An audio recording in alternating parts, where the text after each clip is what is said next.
Reagan's loved ones gathered for the final farewell to the man whose last years truly were a long goodbye. When Reagan left his presidency in 1989, he seemed as ageless as ever.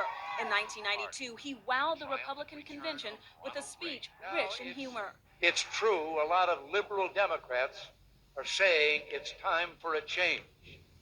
And they're right. The only trouble is they're pointing to the wrong end of Pennsylvania Avenue. Which is why the world was stunned to learn in November of 1994 that Ronald Reagan was suffering from Alzheimer's disease. And they learned it from the most reliable source of all, the former president himself. James Spada is the author of Ronald Reagan, His Life in Pictures. It was a totally lucid letter. You know, he obviously was not advanced in the Alzheimer's at that point. Soon, the toll the disease was taking became more and more evident. There's a very, very sad story about a visitor going to see him. They gave him a model of the White House, and he looked down on it, and he was very puzzled, and he said, I know this place has some importance in my life, but I can't remember what it was. Suddenly, Ronald Reagan became a very private citizen, spending most of his time at his Los Angeles home under the watchful and loving eye of his wife, Nancy. But now and then, there was a flash of the old Reagan magic. I definitely felt a sense of greatness when I was standing next to this man. Rostic Denenberg will never forget his encounter with the former president, immortalized in this picture. It's one of the last public photos of Ronald Reagan, taken in a Los Angeles park in 1997. It seemed that he was a very charming person. Obviously, he was suffering from Alzheimer's at the time. However, he was coherent. Early in 2001, the 89-year-old Reagan was hospitalized with a broken hip.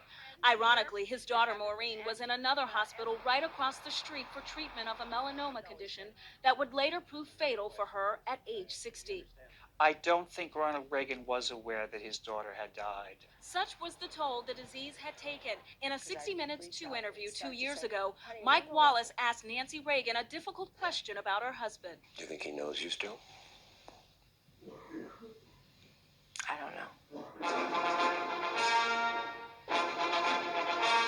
His son Michael Reagan was there for the final farewell, along with Nancy and her children, Ron and Patty. Just before he died, he opened his eyes and he looked into Nancy's eyes, and then he passed away. And she said, that was the greatest gift you could ever have given me.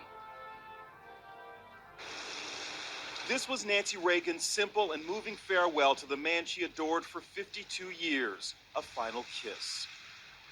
It was a poignant moment in a day filled with emotion and somber pageantry as America came to a virtual standstill to mark the passing of the 40th president.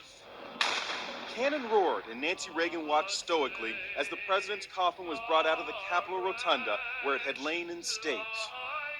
Inside Washington's majestic National Cathedral, there was an unprecedented gathering of American and global leaders past and present, including old allies, former adversaries, and former presidents sitting together.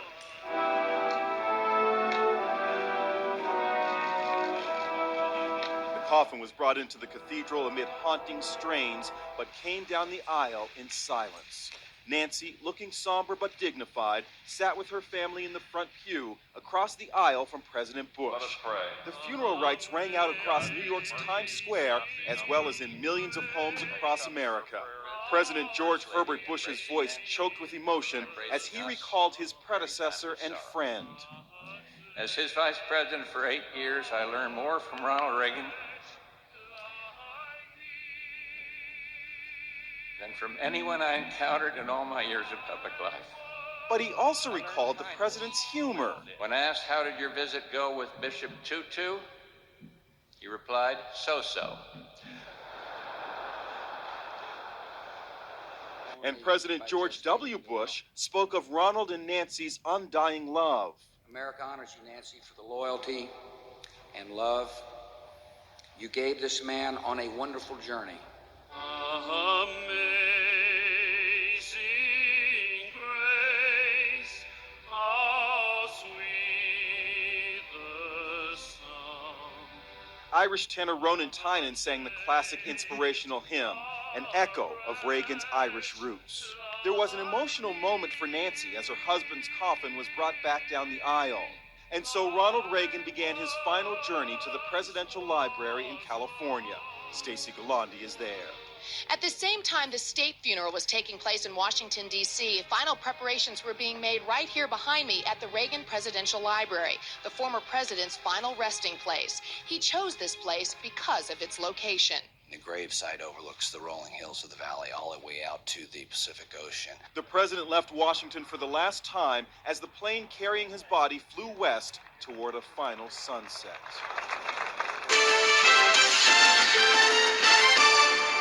Column of tanks rolls down Chang'an Avenue from Tiananmen Square, the killing grounds of Beijing.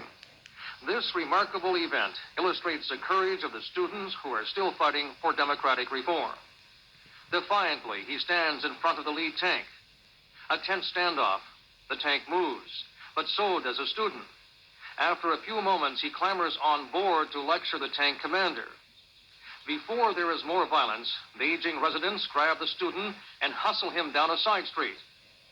Tanks and troop movements are everywhere in this city. With the student movement being crushed in Tiananmen Square, there is now talk of a civil war. Chinese residents have reported seeing firefights between two factions in the People's Liberation Army.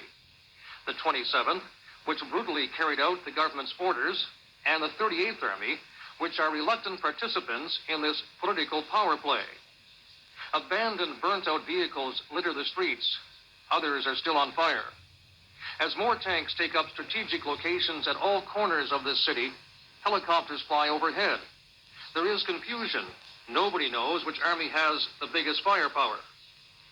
On state-run television, the announcers talk of the dregs of society who want to overthrow the government. There is no mention of the thousands of civilian deaths and injuries, only praise for the soldiers.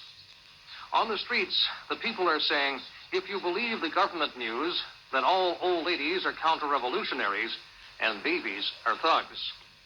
There is fear of what might happen next. Angry, really, about this, incredible violence. 声援我们中国人民吧，真的。声援我们，一定要声援我们。And I can hardly find any words to speak. 不是你说这不得不得签口直接对着好了。这么点小孩都死了。People think. 这么点小孩都死了，有这么残忍不得人闹的没有？ We think that we should live peacefully. We don't want the army. We don't want gunshots and the fire. Army firing at the innocent people. A city under siege, a city paralyzed. There is no public transportation, and very few citizens are going to work. Beijing residents are putting up these barricades, but it is a futile exercise to stop the massive Chinese army. If army trucks moves into the city, this time the students stop them. Some believe they can still convince the military to lay down its arms, but it is an illusion. At Beijing hospitals, the grim reality of what has happened here. With estimates of 3,000 dead and thousands more injured, there is no more room. On university campuses, the students are bracing themselves for an attack. They say they will resist. It is a testimony to their bravery. As one said, the People's Liberation Army may win this battle, but they have lost the war for the hearts and minds of ordinary Chinese.